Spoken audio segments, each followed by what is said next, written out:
एक बार की बात है, एक प्राचीन राज्य था जो अपनी शान और समृद्धि के लिए प्रसिद्ध था।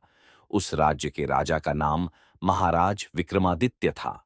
राजा अपनी प्रजा के लिए न्यायप्रिय और दयालु शासक माने जाते थे, लेकिन उनका जीवन इतना आसान नहीं था। उन्होंने अपनी ताकत और समृद्धि के लिए बहुत संघर्ष किया था।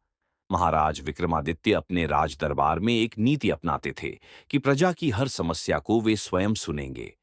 एक दिन एक गरीब किसान दरबार में आया और कहा, महाराज, मेरे खेतों का पानी रोक दिया गया है।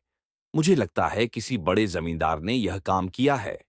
राजा ने तुरंत अपने सेनापति को बुलाकर कहा, इस समस्या का तुरंत पता लगाओ और निर्दोष किसान को न्याय दिलाओ।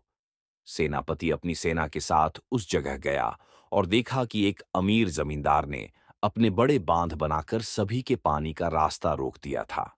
जमींदार को दरबार में बुलाया गया।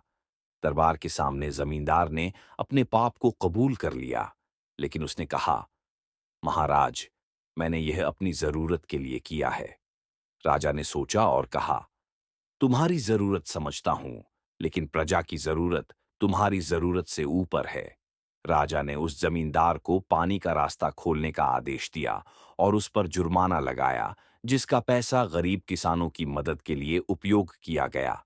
इस घटना के बाद राजा का समर्थन और प्रजा का प्यार और ज्यादा बढ़ गया।